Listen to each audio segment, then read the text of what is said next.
22 August 2025 Pithori Amavasya कथा आणि करायचे उपाय. चला तर पाहूयात. पिठोरी अमावस्या ही भाद्रपद महिन्यातील श्रावण संपल्यानंतरच्या अमावस्येला साजरी केली जाणारी एक विशेष व्रत परंपरा आहे.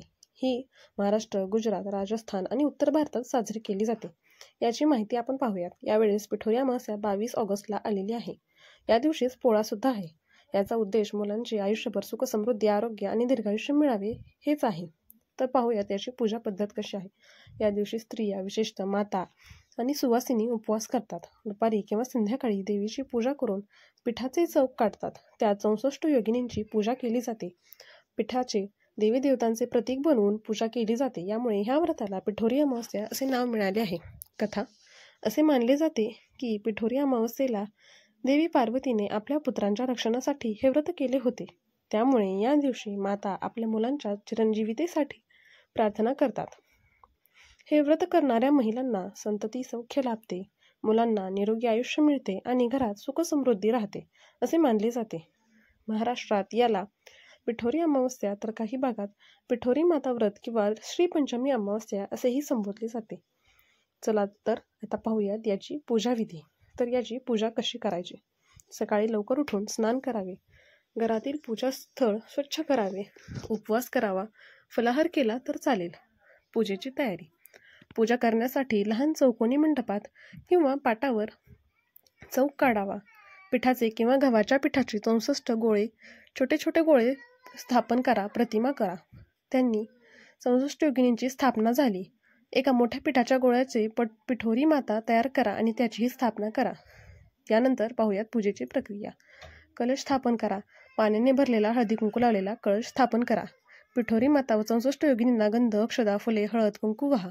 नैवेद्य म्हणून दूध, दही, लाडू, पुरी, खीर अर्पण करावे. दिवा लावून माता पिठोरी व योगिनींची प्रार्थना करावी. आपल्या मुलांच्या दीर्घायुष्यासाठी व सुख समृद्धीसाठी संकल्प करावा. आता पाहूयात याची व्रतकथा काय आहे. पिठोरी अमावस्येच्या दिवशी देवी पार्वतीने आपला पुत्र गणेश व कार्तिकेय यांच्या संरक्षणासाठी हे व्रत केले होते. ही कथा सांगितली किंवा ऐकली जाते. आरती करून व्रत पूर्ण करावे. दुसऱ्या दिवशी सकाळी पिठाच्या प्रतिमा पाण्यात विसर्जित कराव्यात. उपवास सोडताना सात्विक अन्न सेवन करावे. या व्रतामुळे मुलांना निरोगी आयुष्य, कुटुंबात आनंद व मातांना संतती सुख मिळते असे मानले जाते. पिठोरी अमावस्येच्या दिवशी व्रतकथा सांगणे किंवा ऐकणे फार महत्त्वाचे मानले जाते. पिठोरी अमावस्येची व्रतकथा मराठीत आपण पाहूयात. एकदा पार्वती माता कैलासावर बसून चिंतित होत्या, कारण तिचे दोन्ही पुत्र गणेश व कार्तिकेय यांना नेहमी संकटाचा सामना करावा लागत होता. आई म्हणून पार्वतीच्या मनात अस्वस्थता होती. तेव्हा नारद मुनी आले आणि मातेला म्हणाले, माते, तुझ्या पुत्रांचे दीर्घायुष्य आणि त्यांचे रक्षण व्हावे यासाठी एक व्रत सांगतो. भाद्रपद महिन्यातील अमावस्येला तू पिठोरी माता व्रत कर. या दिवशी पिठाचे 64 योगिनी व माता पिठोरी यांच्या प्रतिमा बनवून त्यांची पूजा कर. गंध, अक्षदा, फुले वाहून मुलांच्या दीर्घायुष्यासाठी प्रार्थना कर. हे व्रत केल्याने तुझ्या मुलांना कधीही संकटांचा सामना करावा लागणार नाही. नारद मुनींच्या सांगण्याप्रमाणे पार्वती मातेने भाद्रपद अमावस्येला उपवास केला. योगिनी व पिठोरी मातांची पूजा केली आणि प्रार्थना केली. त्यामुळे गणेश आणि कार्तिकेय यांना दीर्घायुष्य लाभले. तेव्हापासून मातांनी आपल्या मुलांच्या रक्षणासाठी आणि कुटुंबाच्या सुखसमृद्धीसाठी पिठोरी अमावस्येचे व्रत करण्याची प्रथा सुरू झाली. ही कथा श्रद्धेने सांगितल्यास व व्रत केल्यास मुलांना चिरंजीवितेचे वरदान, मातेला संतती सौख्य आणि कुटुंबाला आनंद व समृद्धी मिळते. या दिवशी काही विशेष उपायही केले जातात. जसे की पिठोरी अमावस्येला पिठोरी मातेला पिठाच्या मूर्ती बनवून पूजा. मुलांचे आरोग्य व आयुष्य दीर्घ होते. 64 योगिनींची पूजा करून गोड नैवेद्य दाखवावा. घरात आनंद व सौख्य वाढते. या दिवशी काळ्या मुंग्यांना साखर व पीठ टाकावे. यामुळे पैशांच्या अडचणी कमी होतात. संध्याकाळी तुळशीला दिवा लावून ओम नमः शिवाय असा जप करावा. याने लक्ष्मी माता प्रसन्न होते. मुलांच्या कल्याणासाठी माता उपवास करून मुलांच्या दीर्घायुष्यासाठी प्रार्थना करतात.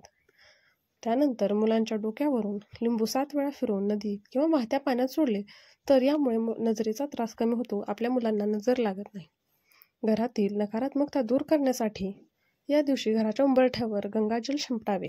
यामुळे वाईट शक्ती दूर राहतात. आपल्या कुटुंबावर त्या हवे होत नाहीत. कुटुंबातील सदस्यांनी एकत्र येऊन हनुमान चालीसा किंवा दुर्गा सप्तशती पाठ करावा. या दिवशी दानधर्म करणेही खूप चांगले मानले जाते. शक्य असल्यास गरिबांना अन्नदान किंवा वस्त्रदान करावे. गाईला गोड रोटी व गूळ खाऊ घालावा. यामुळे घरात सुख समृद्धी नांदते. या दिवशी काही दिव्यांचे उपायही केले जातात.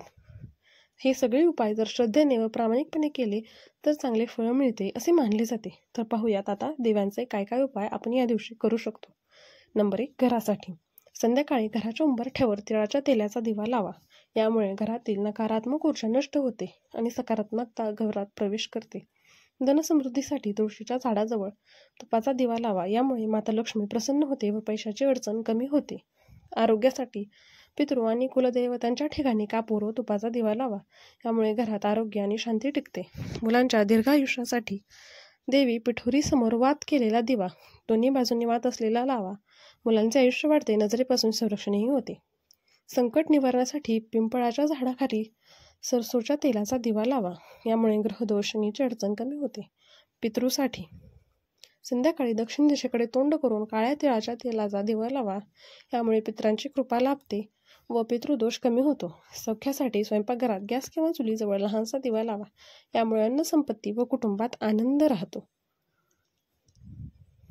त्यानंतर पाहूया दिवा हा कोणत्या दिशेला असावा. दिवा नेहमी पूर्व किंवा उत्तर दिशेला तोंड करून ठेवणे श्रेष्ठ मानले जाते. व्हिडिओ शेवटपर्यंत पाहिल्याबद्दल धन्यवाद.